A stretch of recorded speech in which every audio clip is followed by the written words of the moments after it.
Hola, buenas tardes. Muy buenas tardes a todos. Hola, profe, ¿cómo va? Hola, Hola, profe. profe. ¿Me escuchan bien? Sí, se escucha bien. Sí, súper. Sí. No, yo tengo un problema. Yo no los escucho muy bien a ustedes. Espérenme un segundo.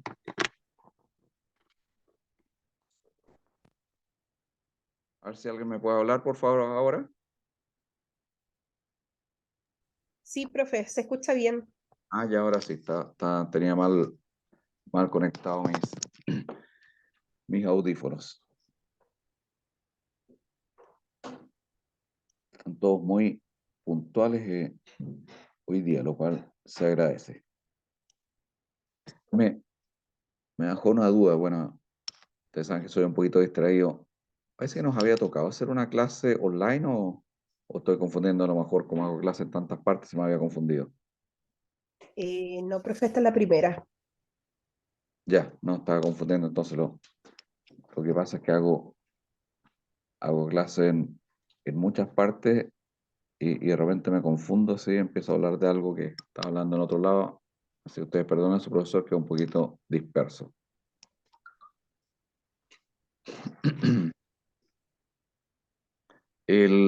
Bueno, lo primero que tengo que decirle, la verdad es que no preferiría mil veces hacer las clases presenciales.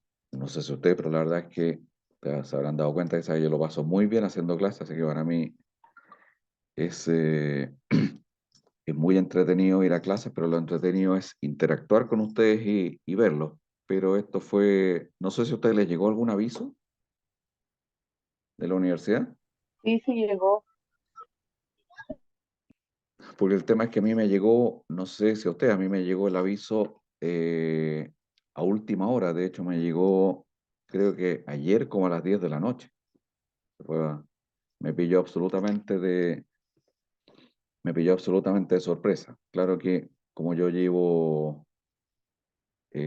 estuve 2 años completos haciendo clases online, tanto en la Finisterrae como en los otros lugares donde hago clases, para mí no era problema. No sé si eventualmente, bueno, en este momento tenemos 10 participantes, eventualmente a lo mejor hay alguien que tiene complicaciones para conectarse de su casa, pero como les digo, fue algo absolutamente de fuerza mayor y a mí me pilló absolutamente de sorpresa.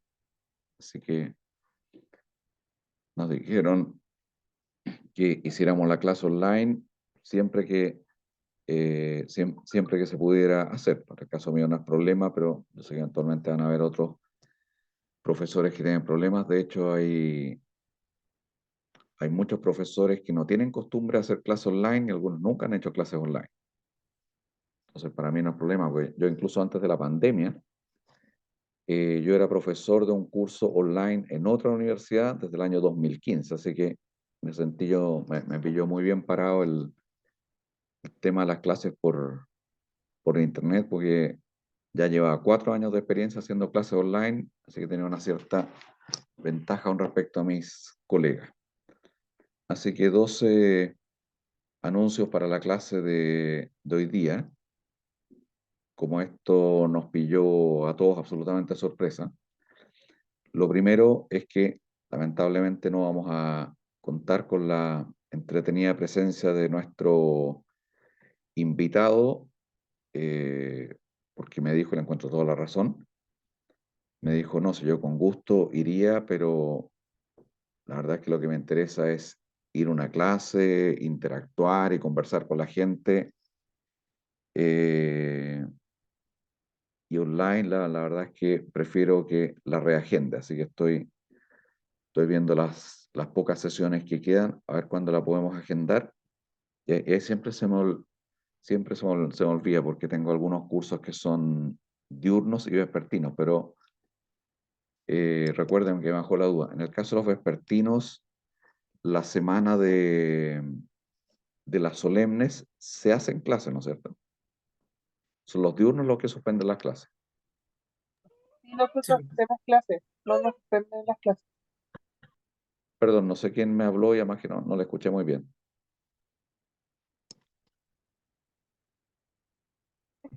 ¿Se escucha? Ahora sí, Ah, ya.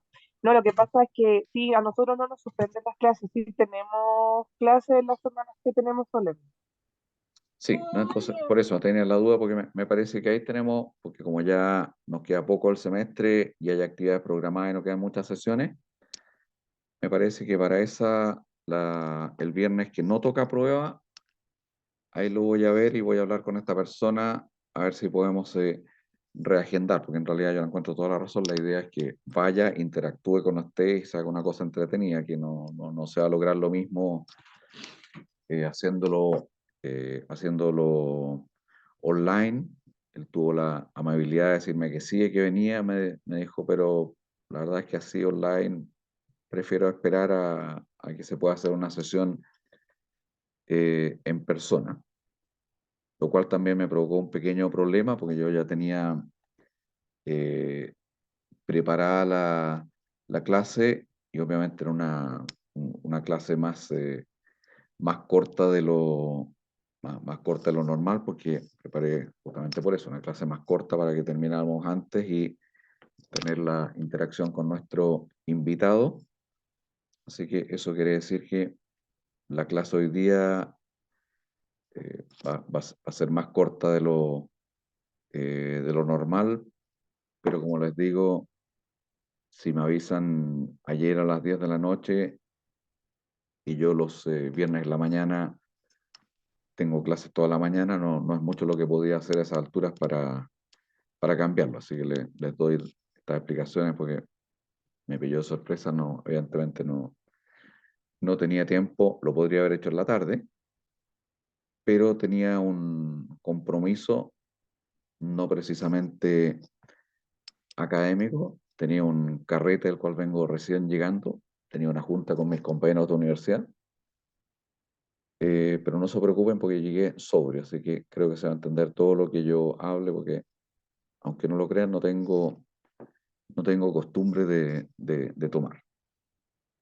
Así que lamentablemente no vamos a tener el invitado hoy día, pero voy a reprogramar y les avisaré, por supuesto, con tiempo cuál va a ser a ver en qué sesión vamos a poder reprogramar y ver si esta persona puede, obviamente, venir a la fecha que yo le proponga.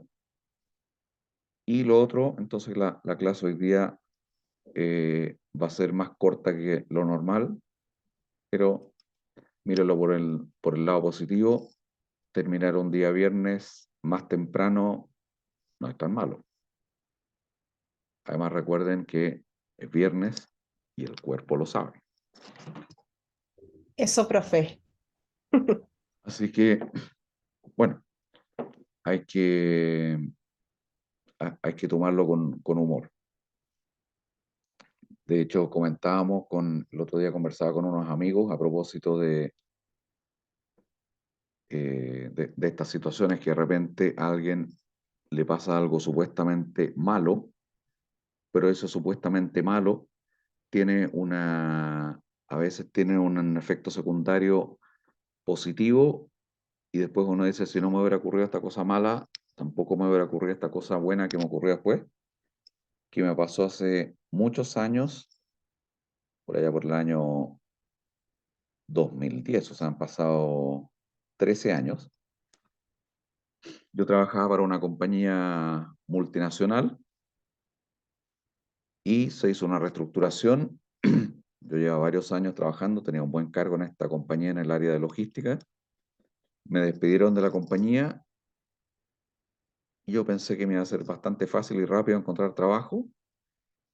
Y ahí aprendí de una forma muy dura que una persona a los 50 años, que era la edad que tenía en el momento que me despidieron, o 49, no me acuerdo, pero ya a esa edad, para efecto de la mayoría de las empresas, uno es considerado un anciano y es muy difícil que te contraten a esa edad, lo cual me significó un periodo de cesantía bastante largo.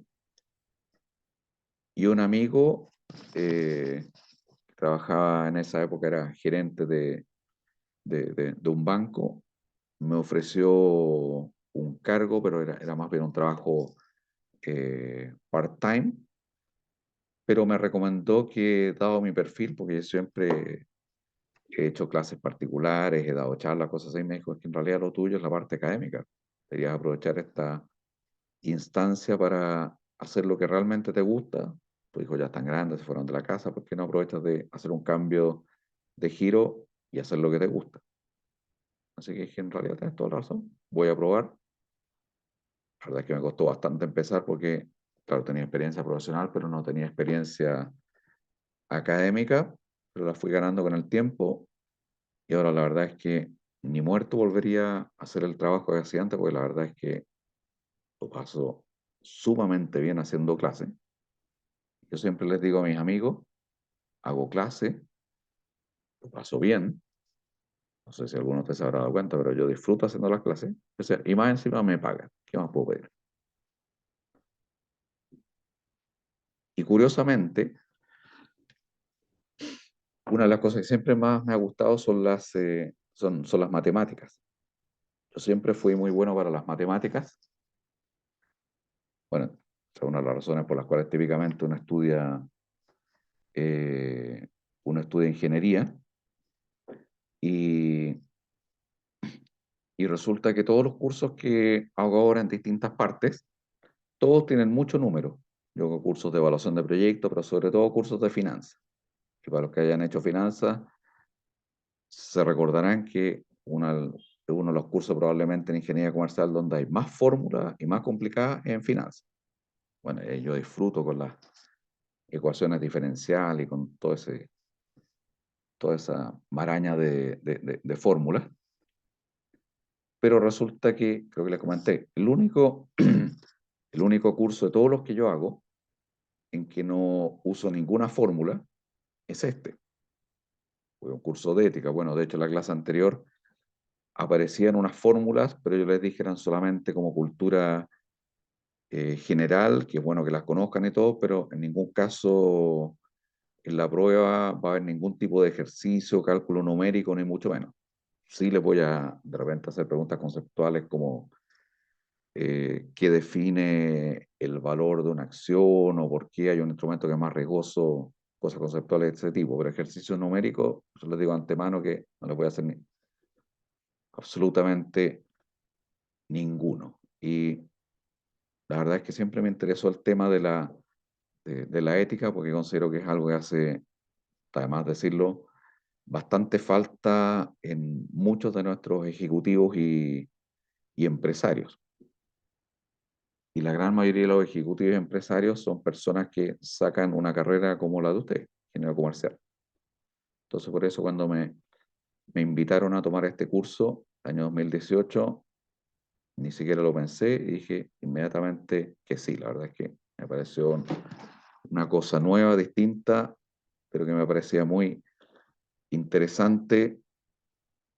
Y si bien ustedes vieron la lectura que decía que la ética no se podía enseñar en la universidad, yo estoy un poquito en desacuerdo con lo que decía el texto. Si bien quizás no se puede enseñar, por lo menos puedo motivarlos a que piensen un poco más en las cosas que hacen y en las consecuencias, porque a veces uno hace cosas en forma automática o de repente uno hace cosas en la empresa, así como diciendo, no, es que siempre se ha hecho así.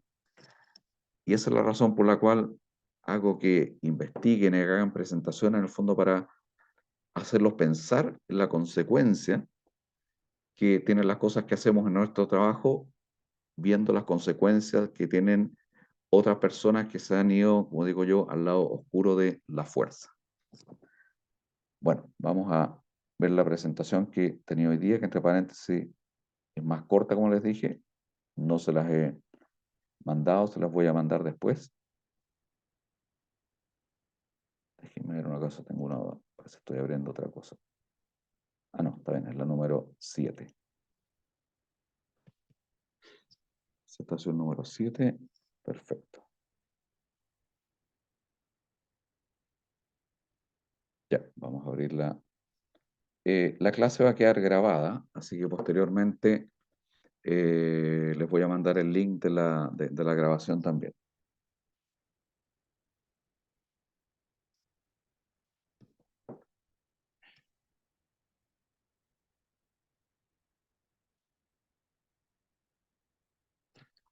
¿Me pueden confirmar, por favor, qué es lo que se está viendo en pantalla? Que a veces no siempre lo que veo yo es lo que está viendo los estudiantes. Se ve la presentación, profe.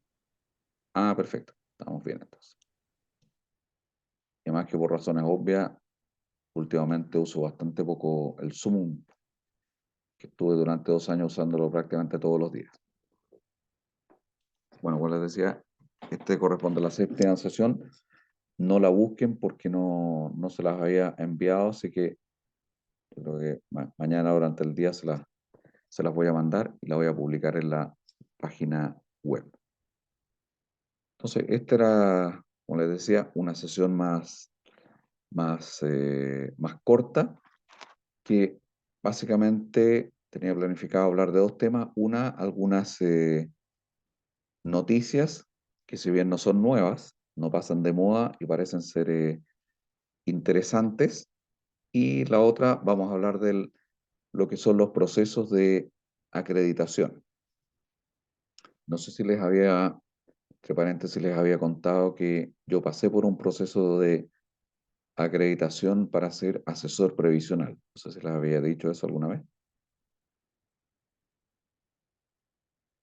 Sí, profe, lo dejo en la última clase. Bueno, vamos a hablar de algo parecido, pero que es una acreditación que desde hace no muchos años atrás se les pide, en realidad no se les pide, se les exige a todos los ejecutivos que trabajan en instituciones financieras. Eso quiere decir que hoy día un gerente de un banco o un gerente de un fondo mutuo tiene que pasar una acreditación, que significa, entre otras cosas, que tiene que dar una prueba. Es como si tú me dijeras, cualquiera de ustedes, oiga, ¿sabe que quiero el cargo de gerente de finanzas del banco?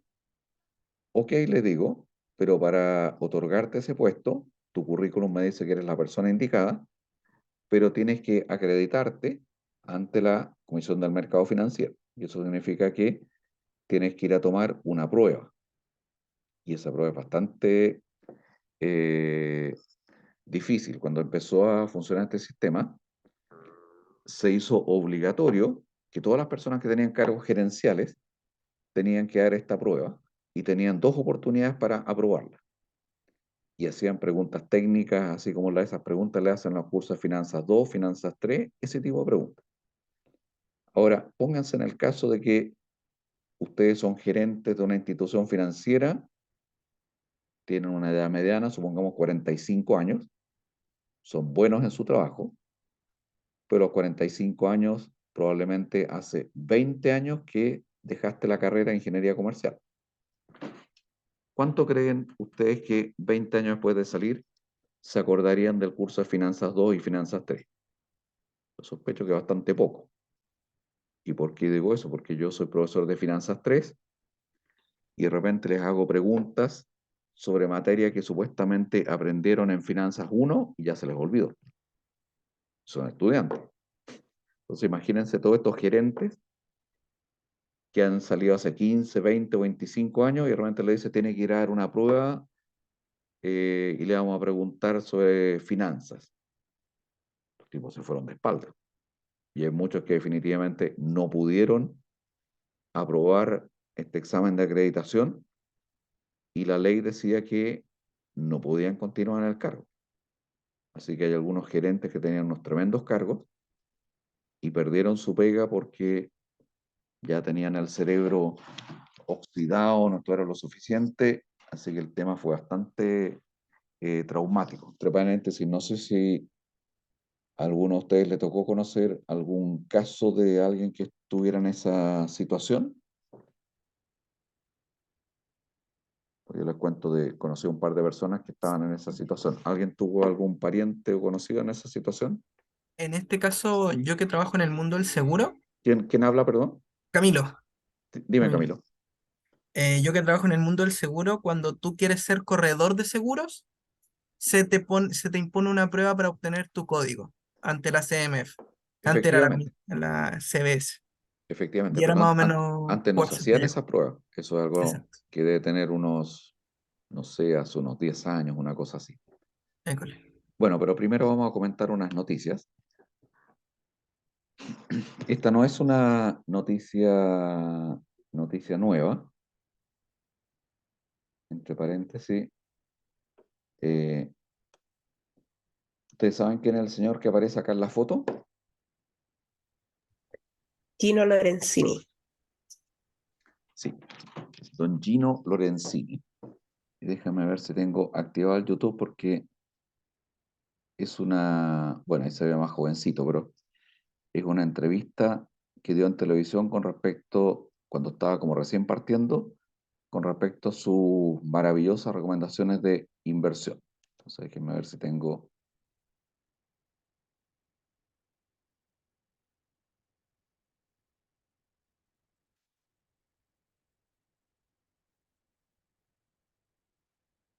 ¿Se ve la imagen?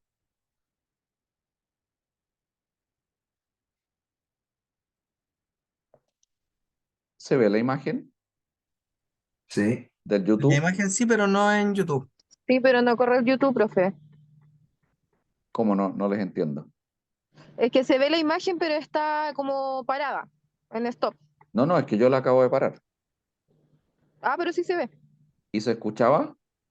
No, Miren,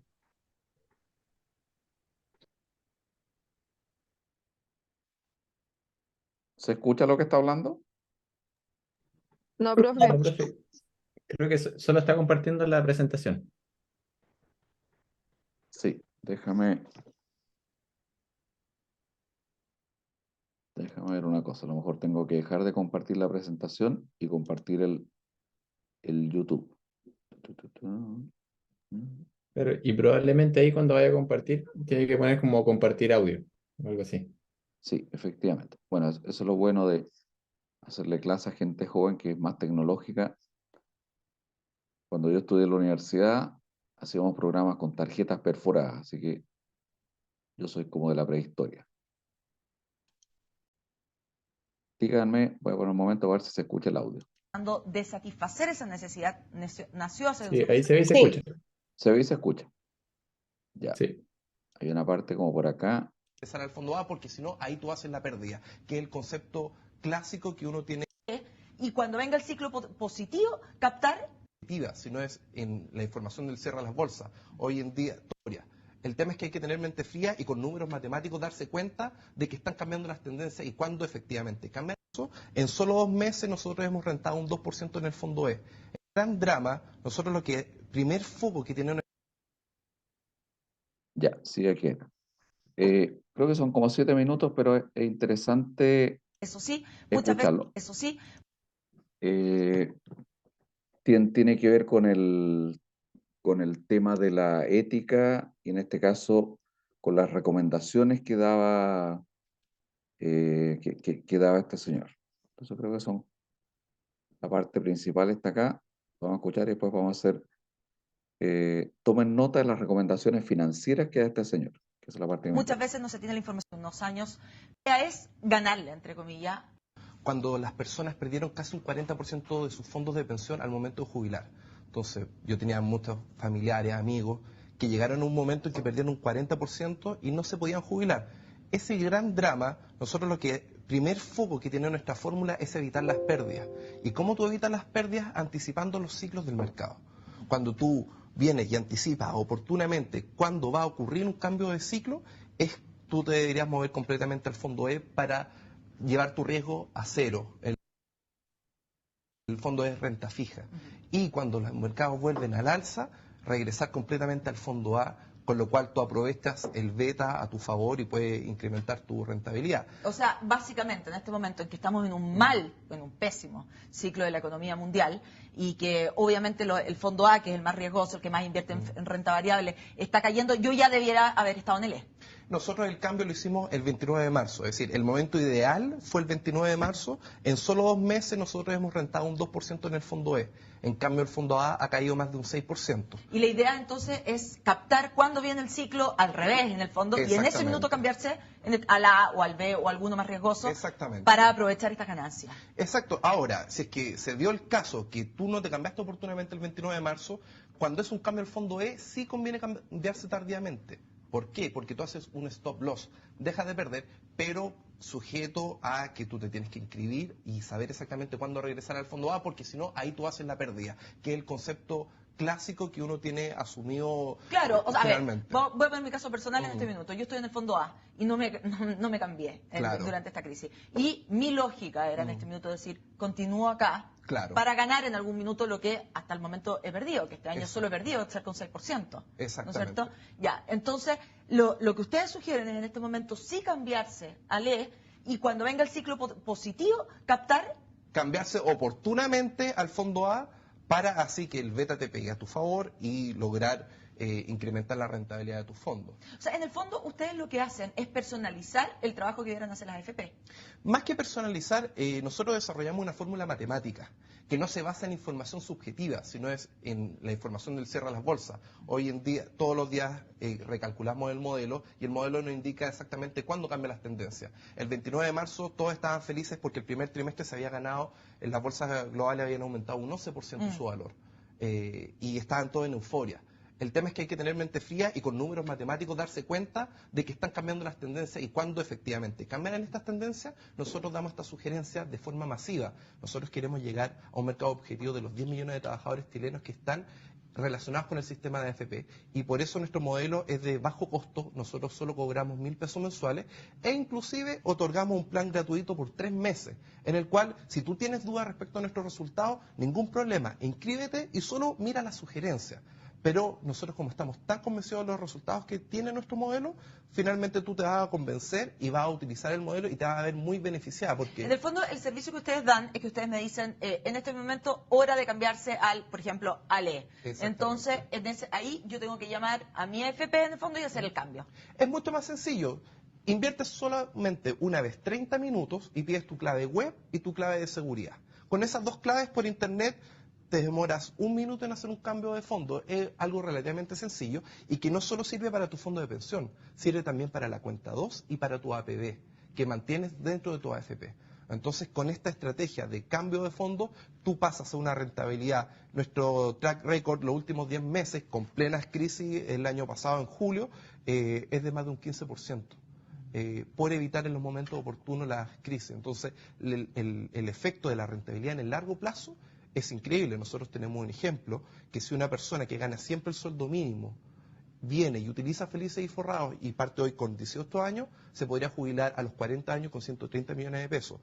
Y esto lo hago responsablemente, llevando al límite inferior de rentabilidad del sistema. Nuestra rentabilidad proyectaba en los ciclos de en los años negativos un 15% y en los años positivos un 30%. ¿Desde cuándo existe Felices y Forrados? Hace un año exactamente. ¿Y cómo han sido los resultados? ¿Cuántos clientes ya han confiado en ustedes? Mira, yo prefiero calcular en línea el tema.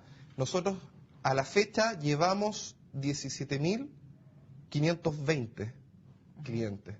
Y comenzó la página web, nosotros partimos en una marcha blanca en LinkedIn y la página web partió oficialmente en enero de este año.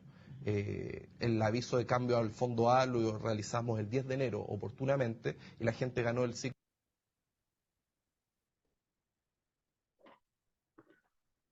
Bueno, después viene un poquito más de lo mismo, pero esa era la... ¿me están escuchando? Sí, profe. Como le decía, viene un poquito más de lo mismo, pero había seleccionado esa parte donde están los puntos más interesados. Y además que tiene que ver con con el trabajo que van a presentar la próxima semana, el trabajo de las AFP. Me imagino que todos saben quién es este personaje o alguien no lo conocía. ¿Hay alguien que no sabe lo que es? Patricio Sterna dice, yo no. ¿Hay alguien más que no lo conociera o no sepa lo que es Felices y Forrados? Yo a profundidad no, Pero sí, sí había escuchado de él. ¿Quién habla, perdón? Ignacio. Eh, ¿Hay alguien que lo conozca un poco más que quisiera hacer un comentario sobre lo que sabe o supo alguna vez de Felices y Forrado? Para abrir la conversación del tema. O alguien incluso a lo mejor que haya contratado el servicio, lo haya seguido alguna vez. Pues entre paréntesis ya no existe esto.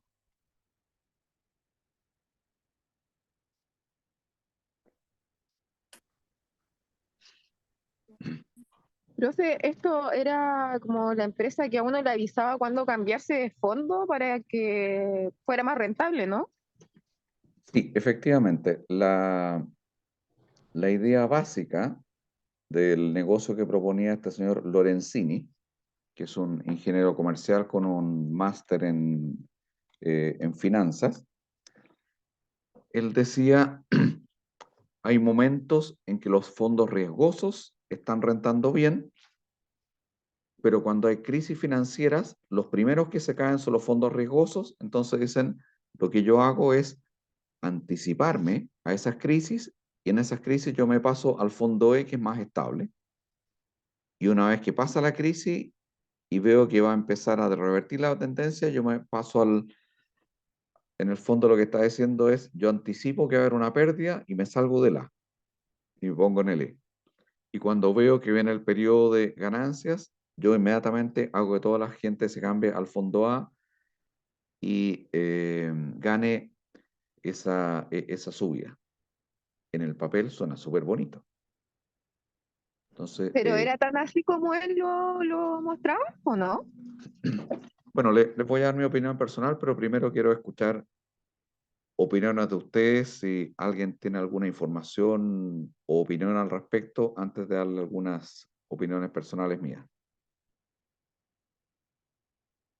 En primer lugar, les hago la pregunta, ¿creen que es posible hacer lo que él dice en esta entrevista? Yo creo que no, profe, ¿Por qué no? porque si bien a lo mejor él se podía adelantar a ciertas cosas por temas económicos, igual creo que es que se escucha como con mucha seguridad él, entonces no sé si hay algún factor determinante para que él pudiese asegurar que el tema iba a funcionar, a eso voy. Efectivamente, una de las cosas que sorprende es la seguridad absoluta con la que menciona algo que efectivamente, como dices tú, ¿cómo puedo asegurar yo que puedo controlar el riesgo futuro? O sea, es como si nos estuviera diciendo en otras palabras, yo tengo una bolita de cristal que me dice, en tal fecha los mercados van a empezar a bajar y me cambio al fondo E, y después mi bolita de cristal me dice, en tal fecha los fondos van a empezar a subir y ahí me cambio al fondo A. Entonces lo que decía era la gente, los decía ya, pásense todos al fondo E y ahora pásense todos al fondo A. Y la pregunta es, ¿será posible hacer eso? O yo les hago otra pregunta. Imagínense lo siguiente. Supongamos que yo soy Gino Lorenzini, porque este señor dice que tiene una fórmula matemática, financiera, que desarrolló un modelo, que él es un genio de las finanzas, que desarrolló este modelo predictivo que le permite hacer lo que él está anunciando. Entonces póngase en el lugar de él. Yo tengo una fórmula, una maquinita financiera, un procedimiento, una metodología que me permite, con cierto grado de certeza, adivinar y predecir correctamente los movimientos de los mercados. Ustedes como ingenieros comerciales, si tuvieran esa herramienta, ¿qué podrían hacer con esa herramienta?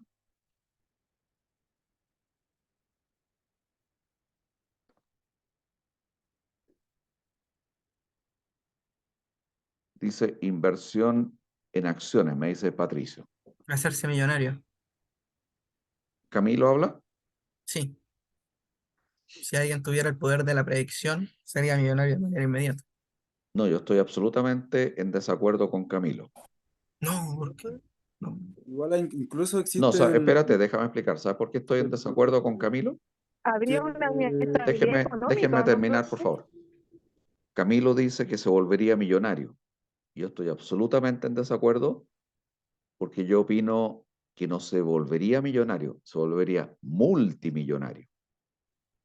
Así que la opinión de Camilo fue muy modesta. Pues si yo tengo el poder de predecir los mercados, yo haría inversiones gigantescas y ganaría enormes cantidades de dinero y en un poco tiempo sería como el Warren Buffett de Chile. ¿Me siguen? ¿Están de acuerdo con lo que le estoy diciendo? ¿Les hace sentido? Bueno, alguien más me estaba hablando y le interrumpí. Por favor, sigan. Parece que Renato estaba hablando. Sí, profe, que incluso existen servidores que, bueno, son muy caros, que recopilan datos y que continuamente dan recomendaciones de inversiones y que tienen que ver con modelos matemáticos de algoritmos y que funcionan, bueno, como automáticamente y esto no es de acceso de cualquier persona, sino son personas que tienen esto como una inversión y en general son personas que tienen un capital muy grande y que sí pueden gestionar sus inversiones de una manera artificial, si se podría decir de esa manera. Entonces, entendiendo que este caballero tenía una fórmula matemática para predecir algún tipo de movimiento, él lo que podía hacer un poco más, se podría decir, es como disminuir el riesgo y de repente aumentar la rentabilidad. Yo personalmente con el tema de Felices y Forrados sí le creo. Eh, Porque sí se ha demostrado en el tiempo que sí aumentaba relativamente la inversión y hay mucha gente que tiene cero conocimiento financiero, entonces como servicio yo encontraba que sí funcionaba. Pero ¿qué pasa? Que después el caballero creó el partido de la gente y bueno, y también hayan como intereses por medio porque eh, es súper complejo el tema de la asociación de fondos de pensiones, entonces ahí eh, se pone un poco más pesado el tema y entendiendo la matemática yo creo que sí se puede, o sea, eso, eso. Bueno, Ese es mi comentario. gracias por tu opinión. Parece que alguien más estaba hablando. Francisca parece que estaba diciendo algo. Alguien que realmente hablaron Sí, dos profe, pero personas. era respecto a lo otro que estaba hablando, que yo pensaba que podía generar una inestabilidad económica el hecho de como de tener una fórmula eh, para lo que había dicho usted antes. Bueno, la verdad es que el tema es bastante discutible, pero yo les voy a dar mis opiniones a título personal. En primer lugar, yo aplicando la fría lógica de ingeniero cuadrado, yo digo lo siguiente. Renato dice que puede ser que alguien desarrolle una fórmula que con algún grado de certeza me permita anticiparme a los mercados. No es necesario que esa fórmula sea certera en un 100%. Basta con que tenga un 70, 80% y ya con eso, en el fondo, el 80% de las veces le voy a ganar al mercado y eso significa que en promedio yo voy a ganar y por lo tanto podría ganar no como dice Camilo, para ser millonario, sino que para ser multimillonario. Dado ese escenario, si yo tengo una herramienta que me permite hacerme multimillonario, uno dice, ¿qué sentido tendría vender esta herramienta por lucas? Si eso es lo que le está diciendo. Dice, yo les ofrezco este servicio por 1.000 pesos. A mí como que no me cuadra mucho. Es decir, tengo una herramienta maravillosa que si fuera realmente cierto lo que dice, este señor sería candidato al premio Nobel porque contradice todo lo que han dicho los últimos ganadores del premio Nobel. O sea, si fuera cierto lo que él dice, ya lo estarían postulando al premio Nobel. Sería multimillonario y no vendería su herramienta por 1.000 pesos. Entonces yo aplico la fría lógica y decir, esto no me cuadra. Por otro lado, si ustedes pusieron atención, más o menos al final, él menciona que su sistema, y él dice, y lo digo responsablemente, yo les garantizo que van a tener una rentabilidad piso. ¿Escucharon cuál fue la rentabilidad piso que él decía que lograban con su sistema? Que lo dijo en los últimos minutos de la entrevista. 15%. ¿Perdón? 15%. 15% y Patricio dice máxima 30%. ¿Usted sabe lo que es un 15% de interés acumulado en 30 años? Es una cosa, pero es un crecimiento exponencial. Por eso él dio el ejemplo, dijo una persona con el sueldo mínimo podría jubilarse con 130 millones de pesos. Y esta entrevista fue hace muchos años atrás.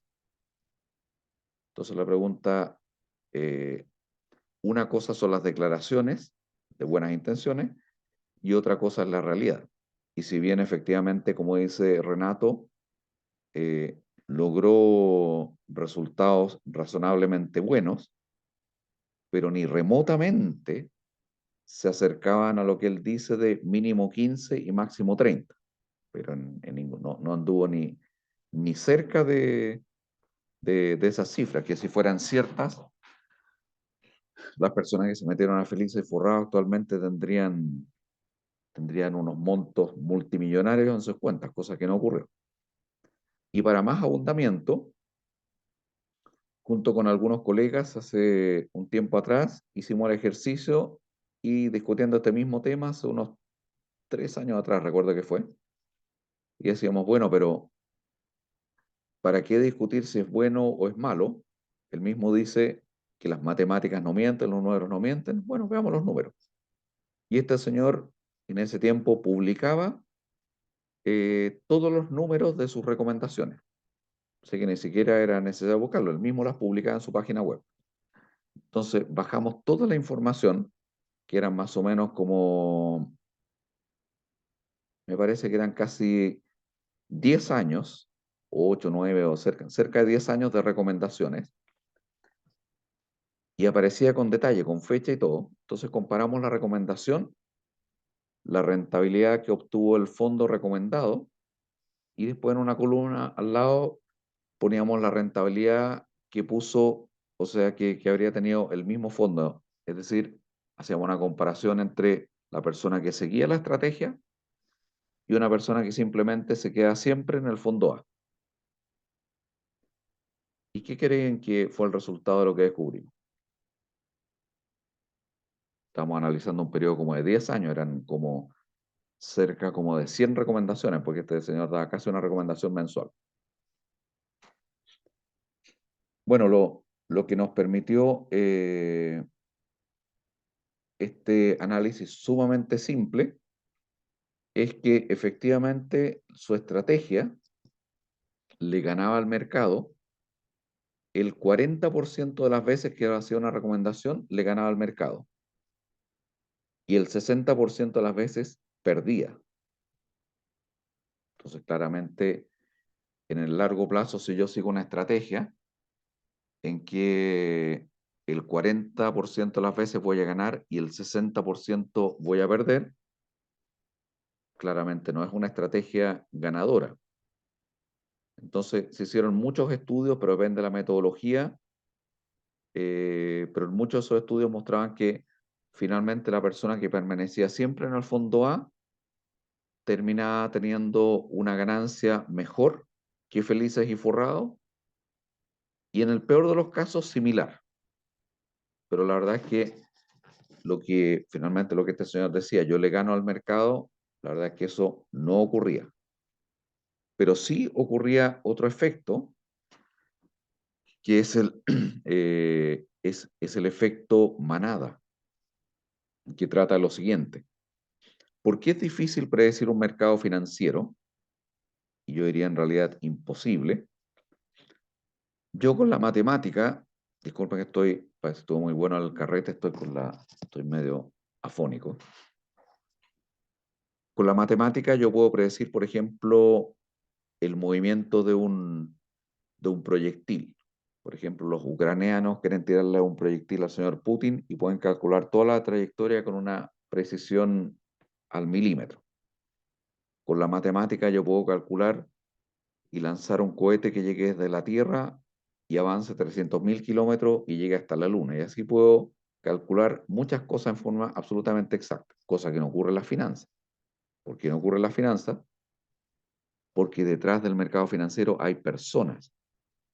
Y lo que van a hacer las personas es absolutamente impredecible porque son reacciones emocionales. Entonces resultó que en algún momento, cuando este señor llegó a tener una cantidad enorme de seguidores, del orden de las 200.000 personas, y que en algún momento le hacían caso religiosamente a sus recomendaciones, él ya sabía que si daba una recomendación, había 200.000 personas que iban a mover el mercado. Y 200.000 personas que muevan sus fondos, créanme que sí, crea un efecto importante en el mercado. Y si él recomienda, salgan todos del fondo E y váyanse al fondo A, ¿qué va a pasar con los valores del fondo E si todo el mundo se está yendo?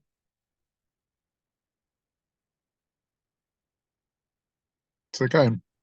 Efectivamente, se caen. ¿Y qué pasa con los fondos del fondo A si todo el mundo se está metiendo al fondo A?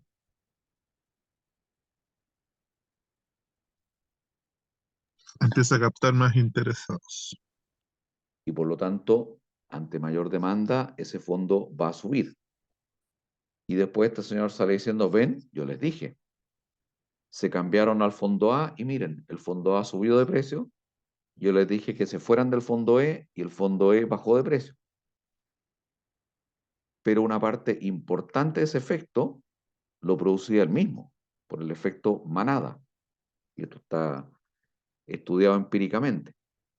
Entonces, como ven, hay un tema ético detrás e incluso se le hizo acusaciones que, hasta donde yo sé, nunca pudieron ser demostradas, de que efectivamente él se habría aprovechado a través de, a través de palos blancos para hacer operaciones en el mercado financiero y eso es información privilegiada. Si yo soy Gino Lorenzini y el día de mañana voy a hacer un anuncio de salgan todos del fondo E y cámbiense al fondo A, eso es información privilegiada que nosotros mencionamos alguna vez, que es conocer lo que va a hacer un inversionista institucional. Este señor no es un inversionista institucional, pero sí sabe que al dar la instrucción va efectivamente a provocar un movimiento de los inversionistas institucionales. Entonces, si él hubiera hecho, que como les digo, hasta donde yo sé, nunca se le llegó a probar porque nunca supe que eso hubiera sido procesado, pero aparentemente todo indica que sí estaba usando información privilegiada. Bueno, hay otras noticias que tenía para acá para compartir. Esta es una noticia antigua que es bien entretenida leerlo en el tiempo. Dice, exitosa apertura a la bolsa de acciones La Polar. Esto es del año 2003. Fue apenas hace 20 años atrás. Y una empresa que ustedes deben conocer, La Polar, emitió acciones y provocó una locura en el mercado. Las acciones se vendieron, pero como pan caliente. ¿Cómo creen que le fue a las personas que compraron estas acciones en el largo plazo? ¿Alguien se atrevería a saber qué le pasó a todos estos que se pelearon por comprarse estas acciones de La Polar? Quizás después cuando salió todo el tema a la luz, puede que le haya ido mal, pues ahí las acciones tienen que haber bajado un montón. O sea, bajaron como un 90%, o sea, prácticamente perdieron hasta la camisa. Pero sin embargo, en algún momento esto parecía muy buen negocio. Claro, Pero lo que les quería mostrar es lo siguiente. Este es un informe, aquí aparece con nombre y todo, pero no es ningún informe secreto, un informe que está en la página web de Inversiones Security.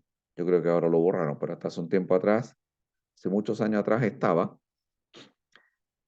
y muestra el precio objetivo y valor justo de lo que ellos opinan que debería valer la acción de La Polar, que en la lámina anterior decía que partió en 500 pesos, y dice, nosotros pensamos que el año 2010 va a llegar a 3.400 y después de hacer todo un sesudo estudio que está disponible para el que lo quiera ver, y resulta que pocos meses después, esta acción de 3.400, que era lo que ellos predecían, valía como 30 pesos. Es decir, el precio real era la centésima parte de lo que estos expertos en inversiones security, decían que iba a valer esta acción, y de hecho aquí dice recomendación, comprar. Entonces yo que llevo haciendo clases de finanzas mucho tiempo, cuando alguien me pregunta, profesor, denos alguna recomendación con respecto a qué comprar, qué vender, la verdad es que los que sabemos un poco de finanzas y tenemos algo de humildad, deberíamos saber que al mercado no se le gana y que no sabemos predecir los precios. Pero lo peor de todo es la gente que cree que sabe y predice precios y falla rotundamente. Y eso pasa muy seguido. Entonces por eso dicen que el peor ignorante es el que no sabe que no sabe. Es la persona más peligrosa. Porque si a mí me preguntan, por ejemplo, tengo muchos amigos que dominan el tema y yo no, el tema agrícola. Si me hacen cualquier pregunta sobre cualquier cosa, que sea una planta, un árbol o un arbusto, para mí son todos iguales. Y yo sé mis limitaciones y sé que me declaro absolutamente ignorante en ese tema.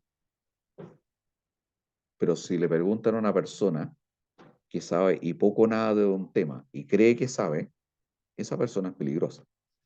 Entonces no conocer tus limitaciones te puede llevar, como los casos que habíamos visto, a dar recomendaciones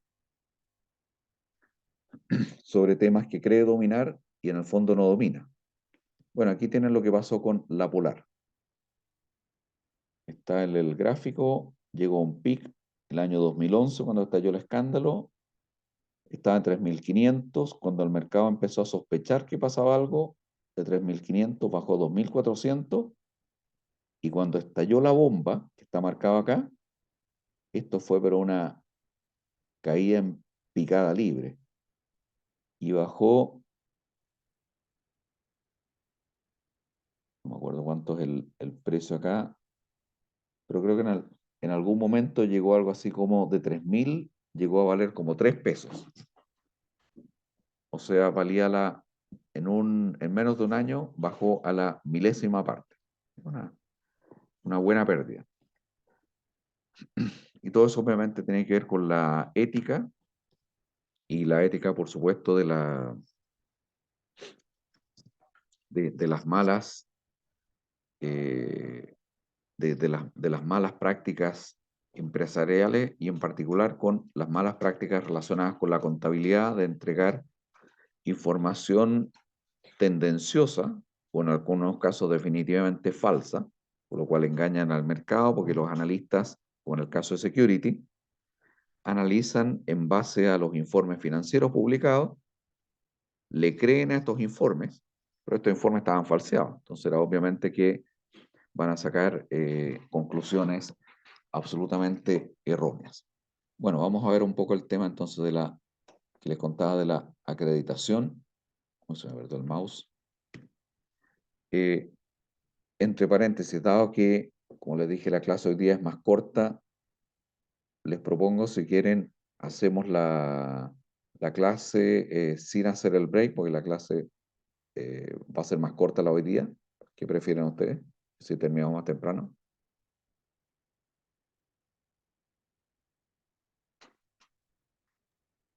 Sí, profe, pase de largo, yo opino eso. Sí, Ya. también, profe. Ok, sí, como les digo, tenía preparada una clase que era más corta. Me avisaron a última hora y ya no tenía tiempo de cambiarla, y porque nuestro invitado no vino. Así que bueno, hablemos del ASIP. ¿Qué cosa es el ASIP? Acreditación de conocimientos de intermediación de valores. Entonces, es un proceso de acreditación que en el fondo tienes que demostrar conocimientos técnicos y normativos La parte técnica se refiere a entender cómo funciona el mercado financiero, en otras palabras, saber cosas como las que ustedes alguna vez aprendieron, y no sé si necesariamente todavía se acuerdan, en cursos como Finanzas 1, Finanzas 2 y Finanzas 3, y adicionalmente saber la normativa también. Entre otras cosas, todo lo que está relacionado, por ejemplo, con el manejo de la información privilegiada que hemos visto en clases anteriores. Entonces, se supone que todas las personas que trabajen en la intermediación de valores, bancos, corredores de bolsa, agentes de valores, corredores de seguros, todo este tipo de personal profesional ejecutivo, tiene que estar acreditado para que la ley te permita tomar ese cargo. Ahora, la prueba no es la misma para todo el mundo. Hay pruebas para directores, para gerentes, para vendedores. Hay pruebas de distinto tipo y que medían distintos tipos de conocimientos según el cargo que tú tengas. Pero lo importante es que efectivamente se hace obligatoria esta acreditación. Entonces, bueno, esto está un poquito desactualizado. En el sentido que esto se refiere al término del primer ciclo, que esto fue el año 2015. Y en ese momento eso estaba a cargo del Instituto de Estudios Bancarios Guillermo Subercaseaux, un instituto profesional que da títulos como de contador auditor, ingeniero en finanzas, cosas de ese tipo. Pero tengo entendido que hoy día es otra empresa la que lleva este proceso, pero en general lo hacen en forma externa. Pero sí siempre tienen que responderle a la Comisión para el Mercado Financiero.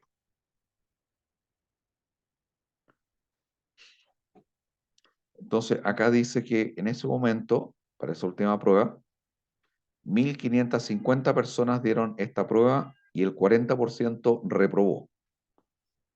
Ahora, el problema es que esas personas que reprobaron esta prueba, tengo entendido que había 2 oportunidades para aprobarlas.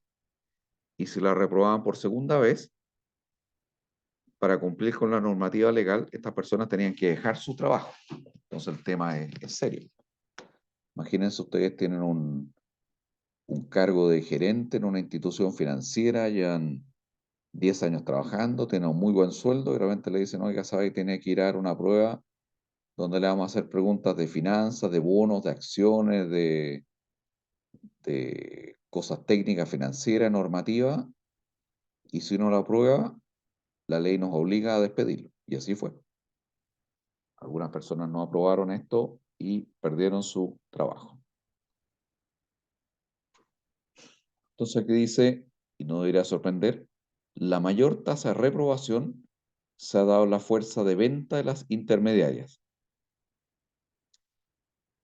¿Qué cosa significa esto en la práctica? Quiere decir que las instituciones financieras ponían a vender instrumentos financieros a sus clientes, gente que ni siquiera entendía cómo funciona el instrumento que está vendiendo. Patricio dice a cualquier persona. O sea, en otras palabras, yo digo, a ver, necesito un ejecutivo para que venda, no sé, depósitos a plazo, acciones, fondos mutuos. Entonces pongo un aviso en el diario y la primera persona que llega, le paso un uniforme, le digo, siéntese aquí en este escritorio y véndale fondos mutuos a las personas. Es que yo no tengo idea cómo funciona un fondo mutuo. No, da lo mismo. Si usted preocúpese de vender. Y si le preguntan por el fondo mutuo, diga que son todos buenos. Bueno, eso fue lo que ocurrió. La mayor parte de estos vendedores reprobaron porque no tenían los conocimientos técnicos necesarios. Entonces, parte de la ética de una institución financiera que vende instrumentos de ahorro y de inversión es asesorar bien a sus clientes. ¿Y cómo voy a asesorar bien a mis clientes si ni siquiera sé lo que estoy vendiendo? Les pongo un ejemplo un poco burdo, pero que probablemente a casi todos ustedes les ha pasado. Me imagino que a más de algunos les ha pasado que van a un restaurante, no para pedir el plato a colación, sino cuando quieren pedir a la carta, y ven la carta, y está muy de moda que de repente hay platos que tienen nombres que no les dicen nada. Fantasía de no sé qué cosa, sobre una crema de no sé qué cosa, y sobre una reducción de no sé qué otra cosa. Entonces, como no está escrito en un idioma entendible, uno le pregunta al garzón, oye, ¿qué es esto? Y me ha pasado muchas veces que el garzón me dice, espéreme un segundo, voy a ir a la cocina a preguntar. Y me trae la respuesta. Después sigo viendo la carta y le digo, oiga, ¿y esto otro rato? ¿Qué es lo que es? Espéreme otro segundo, voy a ir de nuevo a la cocina a preguntar. Bueno, ¿qué lógica tiene tener un garzón para que te venda un plato si ni siquiera sabe de qué se trata el plato que te está vendiendo? Y con mayor razón una institución financiera te va a vender un fondo mutuo y el vendedor ni siquiera sabe cómo funciona, cómo opera, cuáles son los beneficios, las ventajas y desventajas del fondo mutuo. Y así mucha gente pues llegaba a reclamar diciendo, oiga, me recomendaron este fondo mutuo que me dijeron que era renta fija, que no pierde nunca, y resulta que ahora perdí un 7% de mi plata. Y mi ejecutivo me aseguró que este fondo era renta fija y no pierde nunca. Y eso pasó muchas veces. Y por otro lado, sí hubo un porcentaje bastante mayor de aprobación en el caso de los altos directivos ejecutivos, pero por una razón bastante lógica y razonable también. Y de hecho le pasó a un amigo mío, que era uno de los posibles invitados, que lamentablemente no pudo venir. Este otro señor que sí vino en un semestre anterior a dar una charla, muy buen amigo cercano personal mío, él en algún momento fue el gerente general de los fondos mutuos del Banco Itaú, cuando entró en vigencia esta ley, y él era el gerente general, así que se imaginarán que yo creo que ganaba más de 2 millones de pesos, un poquito más probablemente. Entonces, si estás en una situación donde tienes un respetable sueldo de gerente general y tienes que dar una prueba, y si no te acreditas, te van a echar de ese cargo, no sé en el caso de usted, pero yo me preocuparía y me pondría a estudiar seriamente. Y efectivamente, él se lo tomó muy en serio. Yo cada vez que iba a su casa estaba estudiando, tenía así unos libracos así, estudiando todos los días, no sé, 2 o 3 horas todos los días, y aprobó el examen. Porque si tiene un cargo importante, tú dices, no puedo arriesgarme a no acreditarme. Pero si tú tienes un cargo de menor importancia, por último dicen, bueno, me echan de aquí, trabajaré en otra cosa. Total, como dice, para el sueldo que me pagan, entre que me echen o no me echen, me da lo mismo. Por eso que es bastante lógico pensar que la mayoría de las personas que pasaron eran efectivamente las personas que estaban en los altos cargos. Entonces, ¿cuáles eran las áreas temáticas que se cubren en esta acreditación? Marco regulatorio del mercado de valores.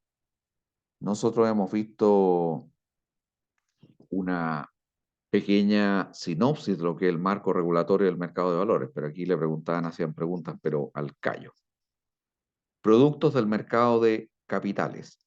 También hemos visto algunos conceptos básicos, pero muy básicos de eso. Conceptos básicos y características. Y aquí es la parte donde murió mucha gente, matemática financiera, análisis económico financiero e índices y control de los riesgos. O sea, en otras palabras, preguntas de finanzas 1, finanzas 2 y finanzas 3. Y para el que haya salido hace 20 años de la universidad, te aseguro que todas esas fórmulas que algunas veces, o sea, que vieron en esos cursos, después de 20 años les aseguro que no se acuerdan de ninguna. Entonces, como que hubieran vuelto a la universidad y algunos no fueron capaces de volver a tomar el tema. Bueno, ¿cuál es el objetivo de todo este proceso de acreditación? En primer lugar, aumentar el número de profesionales entre los trabajadores especializados en el mundo de los intermediarios de valores. Yo trabajé en el sector bancario, trabajé en 2 bancos entre los años 1988 hasta el 92, 93. Fue mi primer trabajo, pero fueron en 2 bancos distintos. O sea, estuve como 4 o 5 años trabajando en el sector bancario.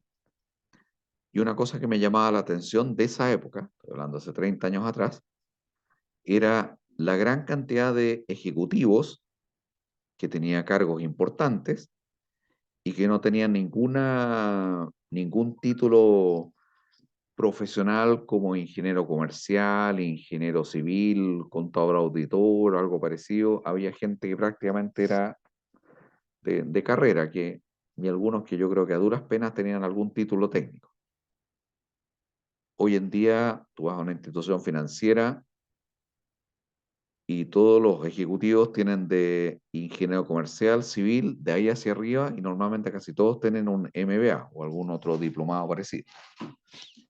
Y por otro lado también, efectivamente, homogeneizar los conocimientos de las personas acreditadas, es decir, lograr que haya más profesionales y poner una vara a una altura mínimamente razonable, es decir, que cualquier persona que trabaje moviendo fondos de terceros o asesorando a clientes, que es el caso de un vendedor, por ejemplo, fondos mutuos, tenga los conocimientos mínimos que te aseguren que efectivamente está en condiciones de asesorar correctamente a un cliente, cosa que en la práctica se demostró que no estaba ocurriendo. Pero aquí hay un punto importante. Si ustedes dan una prueba de 100 puntos y sacan 95 puntos, ¿qué cosa queda demostrado con esos 95 puntos? ¿Qué cosa es lo que ustedes pueden demostrar o asegurar si ustedes dan esta prueba y sacan un 95%?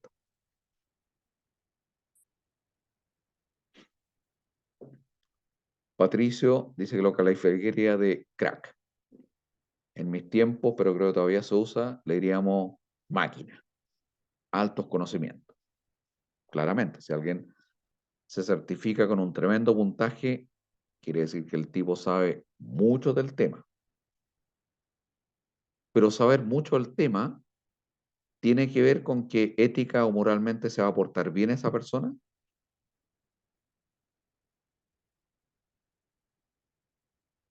Les recuerdo un solo nombre de alguien que habría aprobado, les aseguro, con facilidad esta prueba, que se me vino a la cabeza, un señor que se llama Bernard Madoff.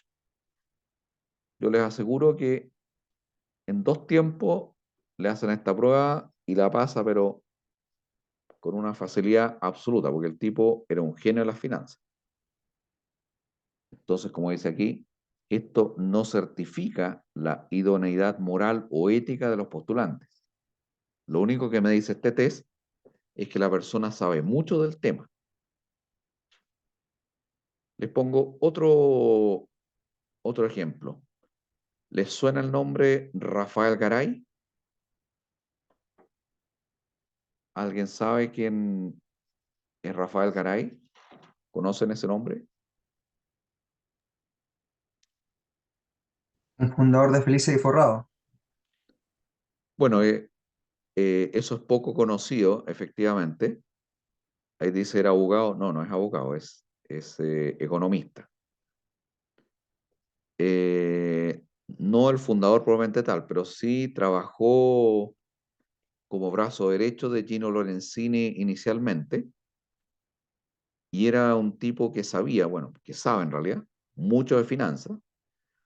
Él fue profesor de finanzas y por el don de la palabra que tenía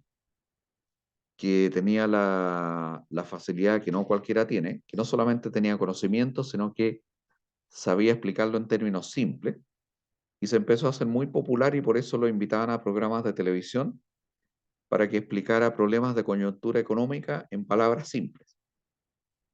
Y el tipo efectivamente sabía mucho de finanzas.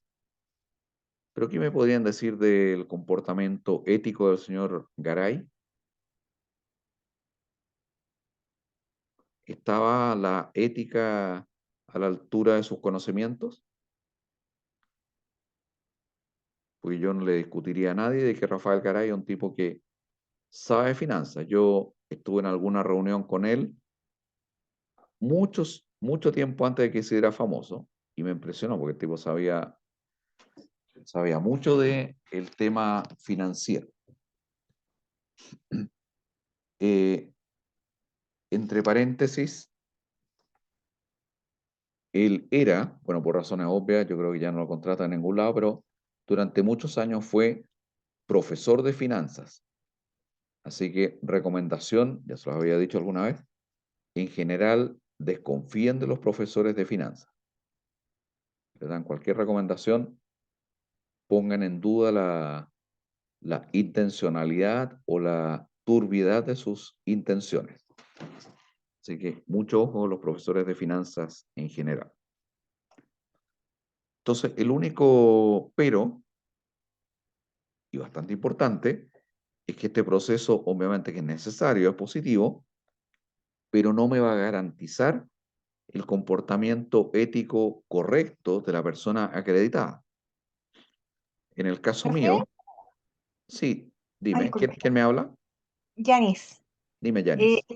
es que yo no ubico a Garay, pero sí vi, de hecho, se hizo una serie en Netflix de Madoff, que era un tipo que, y en el fondo por eso me acordé con lo que usted estaba comentando, de que lo auditaron pero 1 millón de veces y al tipo no lo pillaban con el esquema Ponzi. Entonces, efectivamente era seco, pero finalmente terminó pero súper mal, con los hijos muertos, él en la cárcel.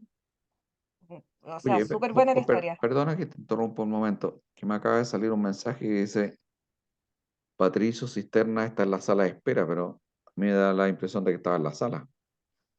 Se tiene que haber Patricio, caído, profe, el internet. Patricio Cisterna, ¿estás ahí?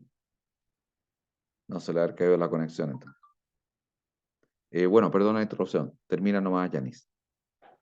No, profe, eso en el fondo, pues que de hecho, incluso a veces hasta las empresas como que auditan, las grandes empresas y todo, no son capaces de visualizar esta estafa y este tipo era, pero fue una de las más grandes estafas en Estados Unidos. Efectivamente, fue algo, o sea, no solamente Estados Unidos, yo creo que a Claro, nivel la economía mundial financiero, estaba, sí, yo creo que en la historia mundial no tengo recuerdo de otra estafa en volumen más grande que esa. Se hablaba de una cifra del orden de los 30 o 40 mil millones de dólares de estafa. Para que se hagan una idea del monto que significa eso, 30 o 40 mil millones de dólares es el 50% del presupuesto anual del gobierno de Chile. 50% de lo que gasta el Estado de Chile, o sea, el gasto del Estado de Chile completo en 6 meses, ese era el monto de la estafa. Estamos hablando de una cifra que, por eso les pongo la analogía, cuesta imaginárselo, una cantidad enorme y hasta donde llegan mis conocimientos, no tengo conocimiento, eh, bueno, si alguno de nuestros especialistas en Google encuentra alguno más grande, pero sospecho que es aquí me aparece Patricio Stern nuevamente, tiene problemas de internet el amigo Patricio. Pero sospecho que es la estafa más grande de la historia, no tengo conocimiento ni sospecha alguna estafa de ese volumen. Han habido estafas muy grandes, pero de ese nivel yo creo que ninguna. Entre paréntesis, Janis, me decías que no sabes quién es Rafael Garay, o te entendí mal. No, profe, o sea, me sonaba mucho el nombre, pero allí no sí, a él lo ubicaba más, pero a Garay no recuerdo. Pensé Bueno, que a ver, salía en alguno de las cosas, de las diapositivas que habíamos analizado, pero no estaba segura. me parece que en la primera clase, por Sí, ahí parece que creo que había puse una de una Garay, foto de sí. él. Sí, creo que sí. Mira, después puedes averiguar algo, porque es muy, da como para hacer una película la vida de este señor. Sí, Pero profe, sí, dime. yo igual alguna vez lo vi en el CNN, así como yo veía el CNN como la parte económica y aparecía Rafael Garay como dando consejos y cosas así en el mercado financiero. Ah, Yo no, sí, recuerdo eso, lo hace que pasa años. es que este tipo, por un lado, sabe mucho de finanzas y economía, y además tenía el don de la palabra y la facilidad de explicar en fácil cosas difíciles. Entonces, por eso lo invitaban. Y curiosamente, ustedes saben que terminó mal porque finalmente él también tenía una empresa de inversiones financieras que resultó ser una estafa piramidal. Y curiosamente, ¿se acuerdan que por allá por el año 2015, 2016 aproximadamente, empezaron a caer un montón de grandes estafas piramidales? Bueno, adivinen quién fueron los primeros que hizo la denuncia pública de que había empresas que estaban haciendo estafas piramidales. Rafael Garay. Dijo, miren, yo les puedo asegurar, y lo apuntaba con el dedo, así como el dedo de Lagos, estaba con el dedo de la cámara y decía, esta empresa, esta y esta son estafas piramidales. Bueno, ¿cómo no voy a saber si eran sus colegas? Lo que estaba haciendo era matar a la competencia. Entonces, efectivamente, algo que se repite en muchos de los casos que vemos durante el semestre, que personas que son muy connotadas, muy conocidas y todo el mundo así los admira, los tiene en un pedestal, resulta que al final eran unos delincuentes disfrazados de buena persona. Así que esas son las faltas a la ética. Entonces, esto va a ser obligatorio desde ya hace muchos años para, bueno, de partida para todos los ejecutivos de las empresas financieras de intermediación de valores y en general para la mayoría de los cargos de personas que están en el área de venta de productos financieros. Como les decía, son distintas pruebas, ¿no? A un vendedor probablemente no le van a hacer tantas preguntas sobre normativa financiera como la que le harían al gerente general de un banco. El gerente general obviamente tiene que saber la normativa, el vendedor no necesariamente tiene que ser tan experto. Entonces, ¿quiénes se acreditan? Directores, administradores, gerente general, gerente y jefes de área, ejecutivos, profesionales vinculados con funciones de análisis, estudio y recomendaciones de inversión al mercado. Fíjense en eso. Recomendaciones de inversión al mercado y a la cartera de clientes del intermediario. Gerente y jefes de área vinculados con la documentación. Gerente y jefes de área, ejecutivos de cuenta, ejecutivos de venta y asesores de inversión. Bueno, a propósito de esto, este señor Gino Lorenzini, él no tenía esta acreditación, pero resulta que él, su negocio no era fiscalizado por la Comisión para el Mercado Financiero, porque él estaba metido en el ambiente de la previsión. Y esto es algo que tiene que ver con el mercado financiero, pero ustedes saben que en el mercado previsional el que manda ahí es la Superintendencia de Pensiones. Entonces, por eso Lorenzini zafó de esta ley, dijo, yo estoy metido en otro mundo, yo estoy metido en el mundo de la previsión. Pero resulta que unos años después, la Superintendencia de Pensiones empezó a sacar unas normativas similares a estas, y curiosamente cuando sacó estas normativas, este señor cerró su empresa y se fue a vivir a Londres. A lo mejor es una mera coincidencia, pero el hecho es que efectivamente se fue. Y creo que no es mucho más lo que nos queda, pero tenemos algunos ejemplos de preguntas para ver cómo están sus conocimientos, a ver si ustedes aprobarían acá.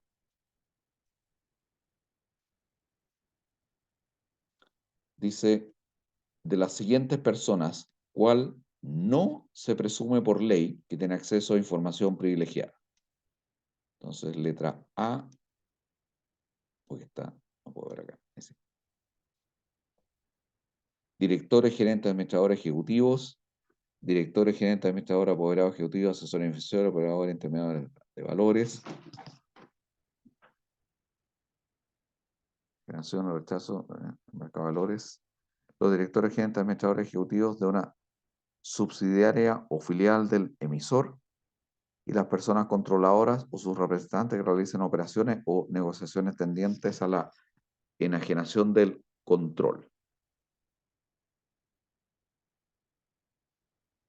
Vamos a ver qué es lo que...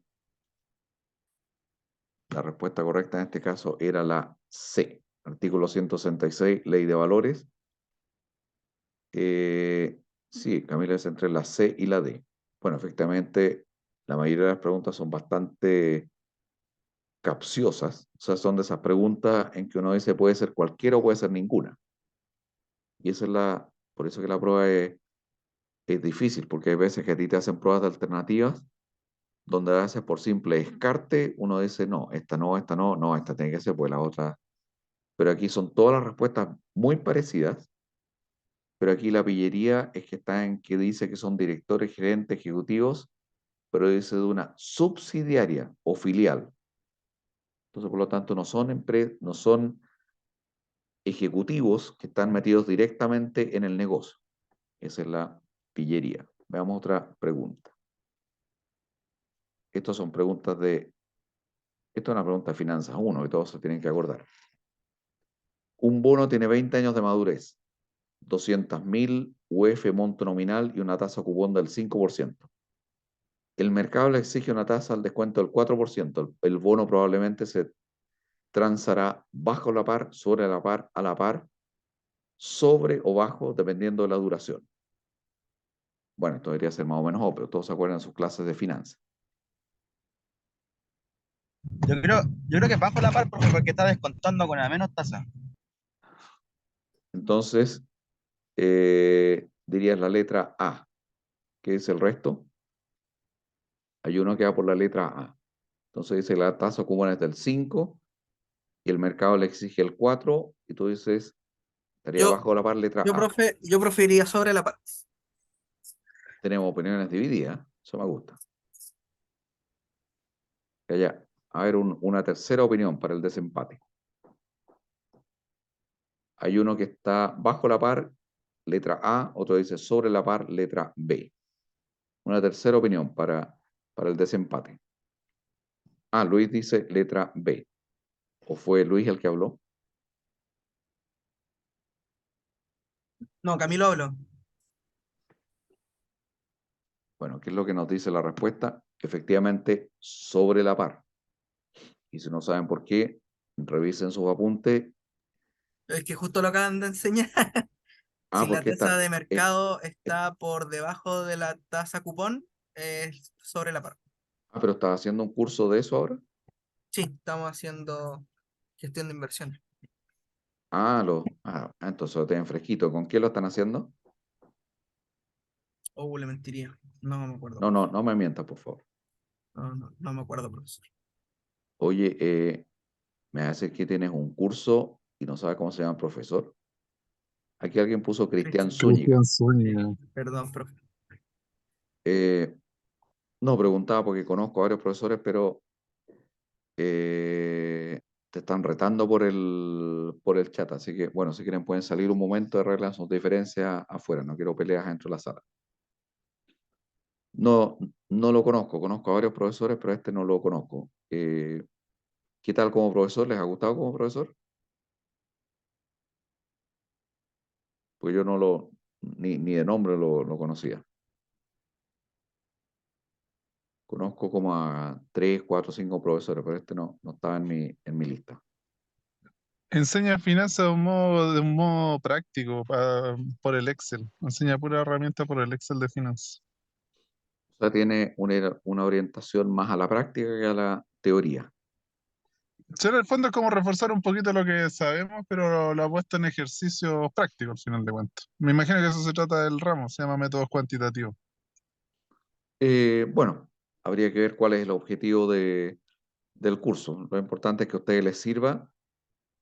Yo en general tiendo a ser un poquito teórico en los cursos de finanzas que doy, pero lo mío son cursos básicos. Finanzas 1, Finanzas 2, donde se enseña teoría financiera, pero igual siempre trato de llevar la teoría a la práctica. Así que eso lo tienen súper claro. Bueno, veamos otra pregunta. En épocas de crisis global, los flujos de capitales se orientan a la inversión de bonos soberanos de países refugio, lo que se denomina el flight to quality. En base a lo anterior, ¿cuál podría ser una de las consecuencias? Suben los precios de las acciones de los países de destino, caen los precios de las acciones de los países de destino, suben las tasas de los bonos soberanos, caen las tasas de los bonos soberanos. Bueno, primero de nada, ¿todos saben lo que es un país refugio? Para que al menos quede claro lo que se está preguntando. ¿Alguien me podría dar un ejemplo de país refugio? En términos financieros.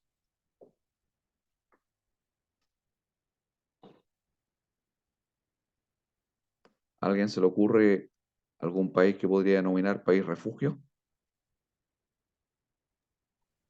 ¿Estados Unidos? Estados Unidos es el típico ejemplo de país refugio. Ujú. Otro podría ser, por ejemplo, Suiza, Inglaterra. Inglaterra.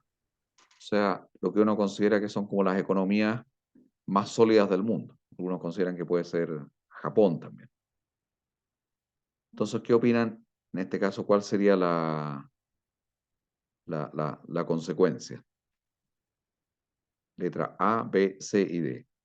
Suben o bajan los precios de las acciones, suben o bajan las tasas de los bonos.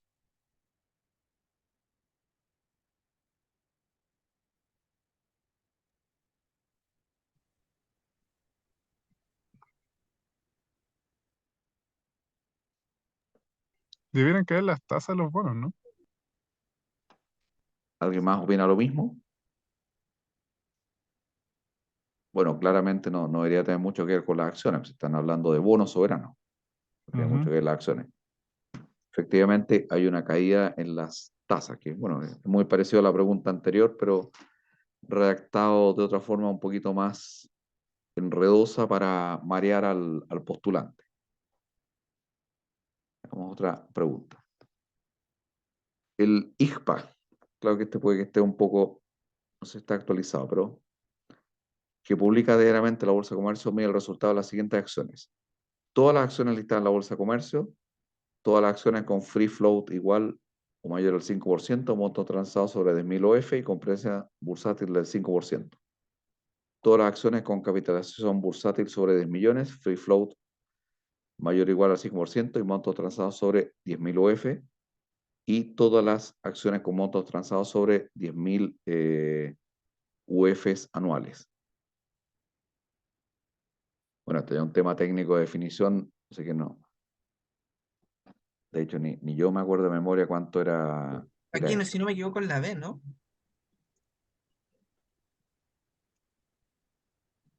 Sí, diría que es la B. Efectivamente, sí, es la B. Buenas.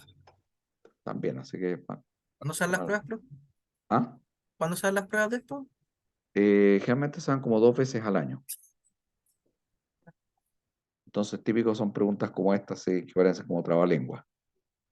Una operación de venta con compromiso de retrocompra es una operación en la cual el intermediario, bueno, no vamos a leer esta porque es un poquito latera, pues la ven ustedes, pero estas son preguntas ya de temas bastante técnicos y que están escritas en forma bastante enredada justamente para marear al postulante.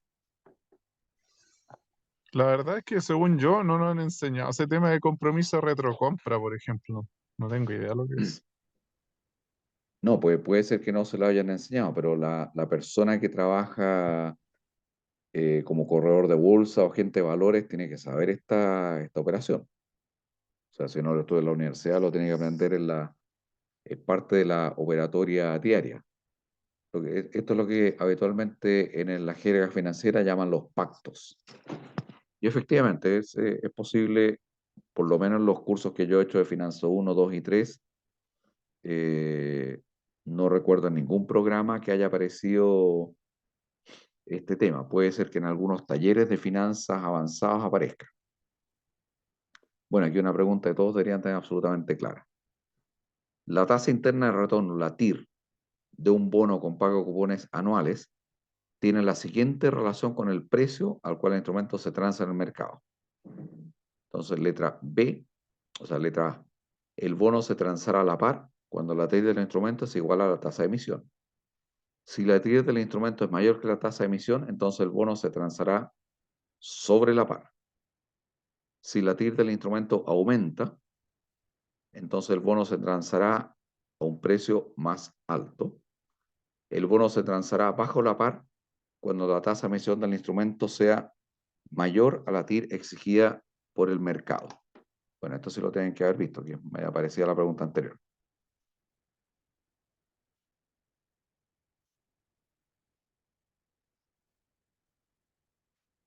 La respuesta debería ser más o menos obvia para el que estaba viendo recién este tema. ¿Alguien se recuerda esto?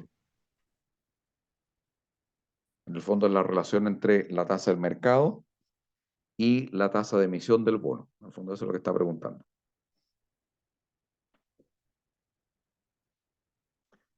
Tiene que ver con los riesgos de emisión de un bono, pero esto sí tiene relación con nuestra materia porque hay personas que pueden saber el movimiento de la tasa como información privilegiada, que son, por ejemplo, las personas que trabajan en el Banco Central.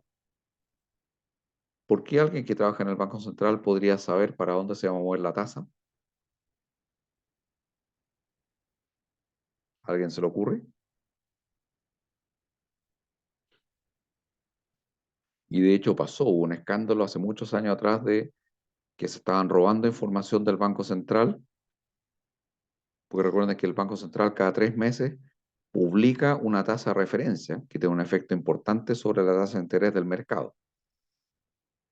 Y eso va a ser un impacto sobre estos instrumentos. ¿Y cuál es este impacto? Como me imagino todos se dieron cuenta, el bono se transa a la par cuando la TIR del instrumento es igual a su tasa de emisión. Bueno, en el caso del Banco Central, ocurrió que hace muchos años atrás, la secretaria del gerente general del banco le administraba el correo al gerente. El gerente parece que no era muy dado a la tecnología y se lo encargaba a la secretaria. Y cada vez que había información con respecto a reuniones del consejo donde se anticipaba de que se iba a anunciar una baja o una alza de tasas, esta mujer secretaria se las mandaba a un amigo que tenía en una empresa de corretaje de valores. Y esa información, imagínense, vale oro. Se dicen, miren, 2 días más se va a anunciar un alza o una baja de tasas. Obviamente yo puedo hacer operaciones en el mercado financiero de comprar o vender y ganar una enorme cantidad de dinero, que de hecho era lo que hacía. Bueno, finalmente se destapó esto porque un día se le quedó el computador abierto, quedó un mensaje a la vista y descubrieron que esta mujer estaba mandando mail fuera del banco. Fue despedida en el acto, como es lógico. Se le hicieron una serie de demandas que desconozco en qué habrán quedado. Y el director del banco, por un tema de dignidad, renunció a su cargo. Si por motivos de su actividad laboral conoce el origen ilícito, ojo, origen ilícito de activos que vienen del tráfico de estupefacientes. Hoy estoy sin voz ya. Eso me pasa por ir a carrete tan temprano.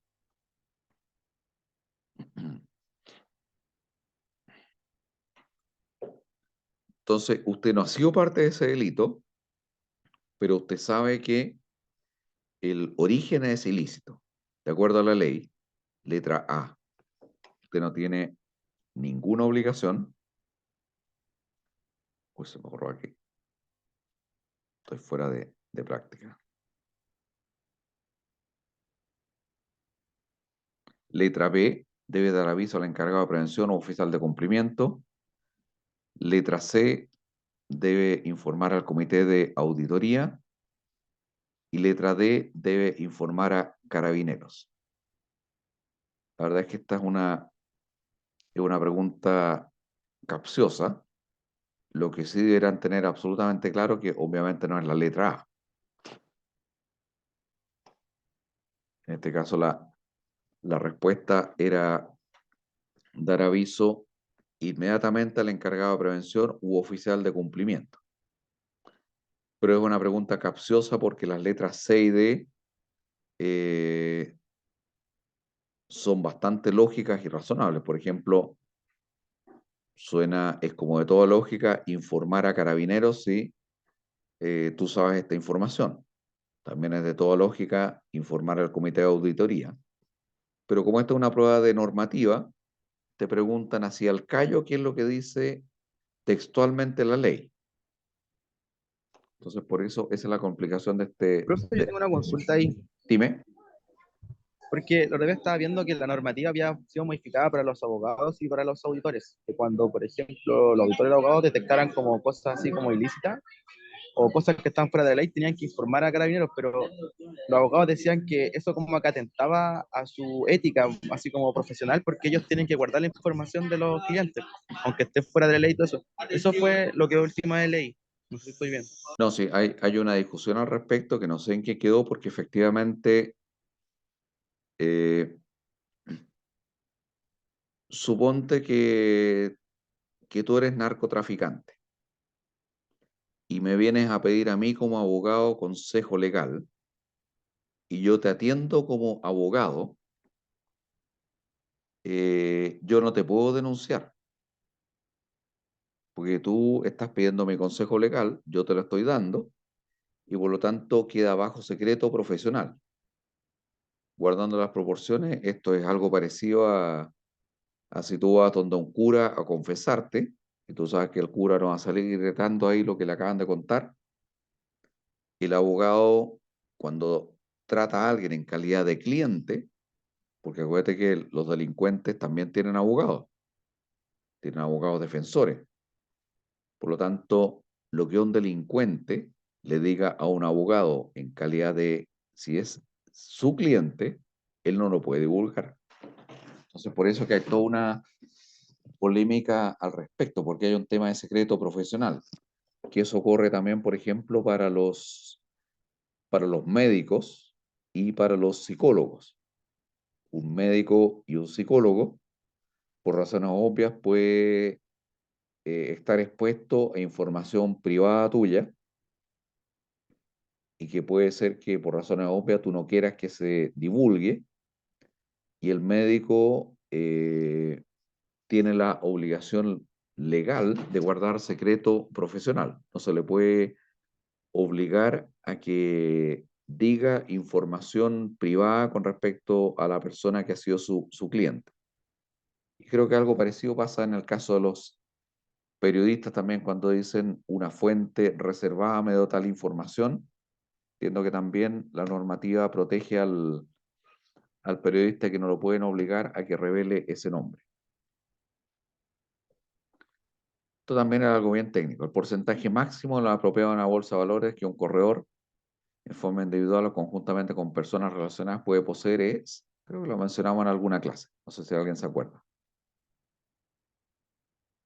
Porcentaje máximo puede tener alguien de propiedad de una bolsa, era el 1, el 5, el 10 o el 25. Me parece que lo mencionamos en alguna clase. Es el 10% puede tener como máximo en nuestra normativa de la propiedad de una bolsa, ya sea una persona o un grupo de personas relacionadas. Bueno, esto tiene su lógica y es para que no existan personas que controlen una bolsa, sino que esto significa que al menos, por lo menos van a haber 10 personas propietarias de la bolsa, como mínimo. Evidentemente pueden ser más, pero como mínimo pueden ser 10. Esta es otra pregunta también para los que están haciendo el curso de finanzas ahora. Un activo A tiene desviación estándar 22%, otro activo B de 33%, entonces el riesgo del portafolio siempre es igual al promedio ponderado de las desviaciones estándar A y B. El activo A es menos riesgoso. El activo B tiene un beta más alto. No se puede terminar con el activo de mayor riesgo. También una pregunta capciosa donde a primera vista varias alternativas parecen razonablemente ciertas. ¿Alguien se la juega con alguna opción? Ustedes que están haciendo su curso de finanzas, todos me acuerdo de lo que es un beta.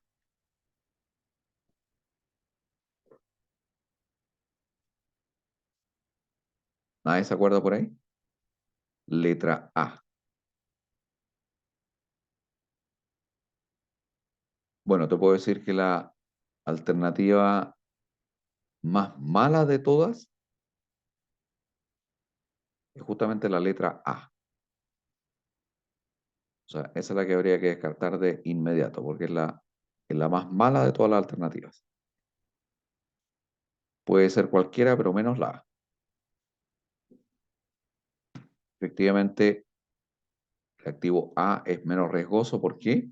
Porque tiene una desviación estándar del 22 y el B 33. Pero es capciosa porque dice que el activo B tiene un beta más alto. Y alguien que recién empieza a estudiar este tema podría decir, si tiene un riesgo del 33, tiene un beta más alto. Pero eso no necesariamente es cierto. Es probable, pero nadie te asegura que eso sea cierto. Por eso les decía que son preguntas bastante capciosas las que se hacen. Creo que esta era la última que tenía, sí era la última. Bueno, esto todos ustedes lo deberían tener, pero súper claro. Esta es la última pregunta. ¿Qué variable o precio se puede deducir a partir de las tasas del BCP y el BCU emitidas por el Banco Central? La estimación que el mercado realiza del tipo de cambio, la estimación que el mercado realiza del IMASEC, la estimación que el mercado realiza de la inflación, no se puede deducir ningún precio. Y esto también tiene que ver con información privilegiada del Banco Central cuando hay información que no se ha divulgado al mercado. Ahora la pregunta es, ¿cuál es la variable que se puede deducir de las tasas de estos dos instrumentos? Bueno, ¿alguien sabe lo que es un BCP y un BCU? Partamos por ahí. Estoy asumiendo que ustedes saben lo que es el BCP y el BCU. ¿Nadie sabe? Sí, es que uno un bono emitido en una condición especial y el otro igual. Con, Sí, efectivamente, pero ¿sabes cuál es la condición que tiene cada uno? ¿Y quién los emite? si no me equivoco, uno en pesos Claro, y el otro, efectivamente, el BCP son bonos del Banco Central emitidos en pesos el otro y no el en BCU son los bonos o pagarés del Banco Central emitidos en UF. sí. Entonces, primero para que tengamos claro. Entonces, la pregunta es, ¿qué variable o precio se puede deducir? La A, B, C, o no hay ningún precio, no tiene nada que ver con ningún precio estas dos tasas. D. No se puede deducir ningún precio. ¿Qué es el público? Exacto. Aquí tenemos puros expertos en finanzas. Y hay personas que dijeron estar yendo a un curso de gestión de finanzas, deben estar, pero como bala para esta pregunta. Esto es parte de la gestión de financiera, saber, ver qué información puedo sacar de estos instrumentos. Tú decías letra D, no se puede deducir ningún precio. ¿Alguien más tiene alguna opinión? ¿Coincide con la letra D o alguien da otra opción? Lo que sale de esta pregunta es algo que yo enseño en Finanzas 1 y siempre les digo, hay muchas cosas que a ustedes se les van a olvidar, pero esto que les estoy enseñando hoy día es una de las pocas cosas que deberían acordarse para siempre, porque además tiene que ver con el cálculo de los impuestos personales que les va a tocar pagar. Así que yo siempre les decía, la teoría que está detrás de la respuesta de esto que todavía no me han dado, tiene que ver con una aplicación práctica, entre otras cosas, con los impuestos que les va a tocar pagar en algunos casos. Y se los digo por experiencia propia, porque creo que les conté, mi mujer es fiscalizadora de impuestos internos, y me contaba la otra vez que tenía un contribuyente que se presentó como ingeniero comercial y resulta que tenía un problema de comprensión conceptual como ingeniero comercial que es lo mismo que se está preguntando acá,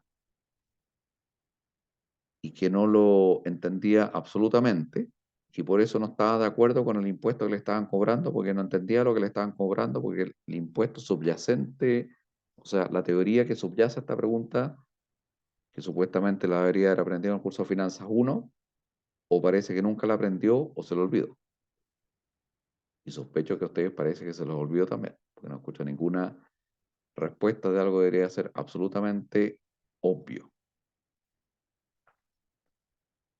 Bueno, ¿cuál era la respuesta? Es la estimación de la inflación. ¿Se acuerdan que alguna vez en finanzas, en el curso de Finanzas 1, les enseñaron la diferencia entre una tasa de interés real y una tasa de interés nominal? Yo por lo menos cuando paso Finanzas 1, siempre les digo, hay un montón de fórmulas que vamos a ver en el curso, pero cuando les hablo de la relación entre la tasa de interés nominal y la tasa de interés real, les digo, esto sí es algo que ustedes debieran aprenderse para siempre, porque tiene aplicaciones prácticas, entre otras cosas, en la forma como se calcula el impuesto que ustedes en algunos casos van a tener que pagar. ¿Alguien se acordaba de esto, de qué estoy hablando, o estoy hablando en chino?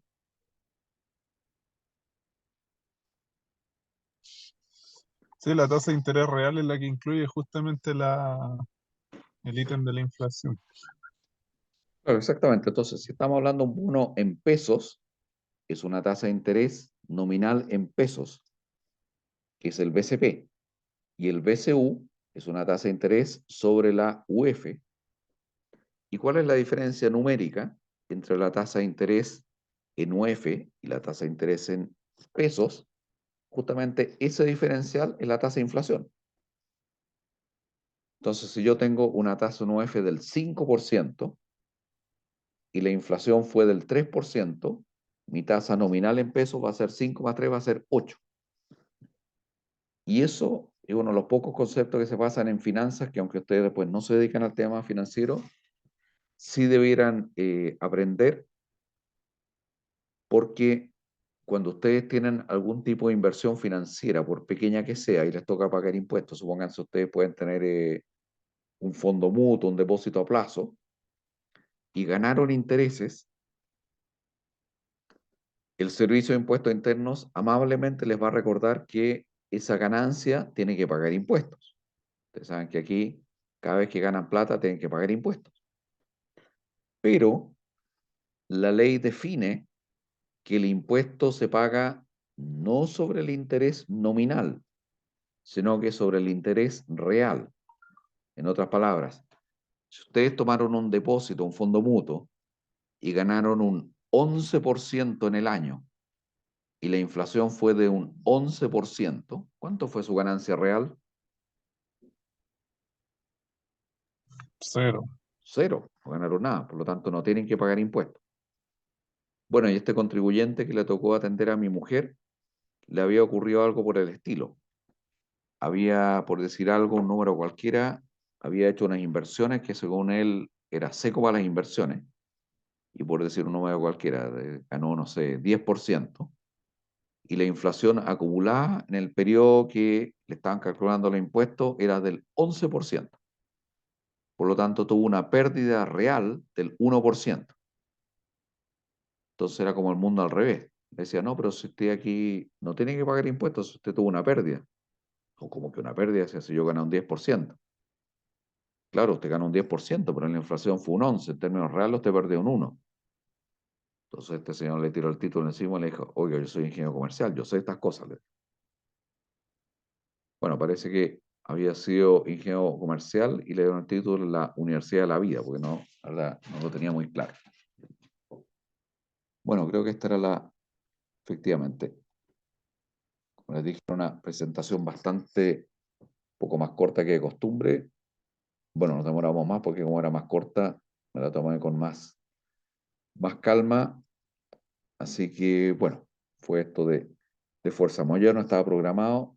Vamos a quedar con la clase hasta acá. Recuerden que, sí, la próxima sesión nos toca la última presentación de las AFP.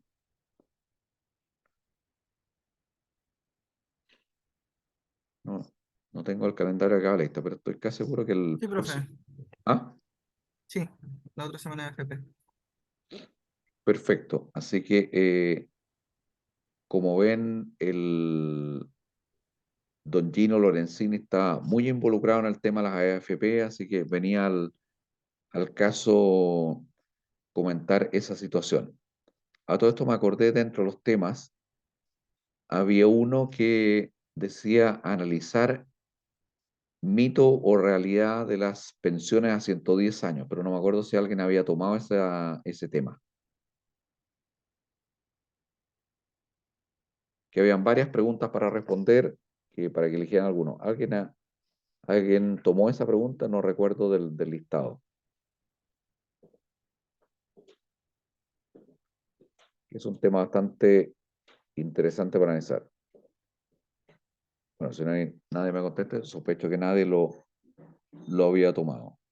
Pero si nadie lo ha tomado, igual me gustaría hacer un pequeño comentario sobre ese tema, porque los últimos días en el diario El Mercurio han aparecido un par de cartas hablando sobre el famoso tema de los cálculos de la pensión hasta los 110 años. Entonces, como aparentemente parece que nadie tomó esa pregunta, voy a tomarme unos minutos para hacer un comentario sobre ese tema de los famosos 110 años. Y de todas maneras sería interesante si alguno de ustedes averiguara algo sobre el tema para comentarlo en el inicio de la clase antes de empezar con las presentaciones. Bueno, vamos a quedar hasta acá. No sé si hay alguna consulta, pregunta. La clase está grabada, así que después la voy a subir a Muchas YouTube. gracias, profe. Pueden Estoy en la compartir. iglesia, pero igual lo escuché.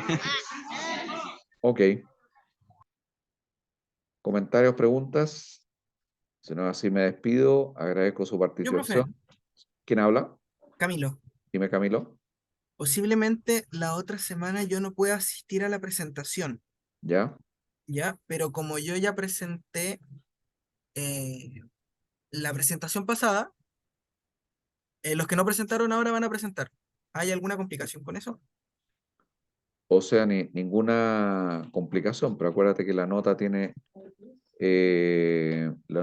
dos partes. Una es por el informe, que es la misma para todas, pero la otra nota es por la presentación. Y los que no presentan, normalmente le hacemos una baja, no les vamos a poner un 1, pero le hacemos una baja con respecto a la nota que hicieron los que sí presentaron, porque supone que todos tienen que estar presentando, y la nota consta de dos partes. Y ellos no tuvieron la presentación. Entonces eso es lo que hemos hecho habitualmente. Perfecto. Vale. Más consultas, si no quedamos hasta acá con la sesión. Muy agradecido por su presencia, participación. Voy a ver si puedo reprogramar entonces lamentablemente no pudimos hacer la visita porque este señor dijo que quería hacerla, pero estando en condiciones presenciales. Y si se reprograma, les voy a avisar con anticipación. Y de todas maneras, nos estamos viendo. Me imagino que el próximo viernes volvemos a la normalidad y nos veremos presencialmente. Quedamos hasta acá entonces. Nos vemos en una semana más. Chao, Todo muy profe, bien. buenas noches. Gracias, Gracias. profe. Chao. Muchas gracias, que esté bien.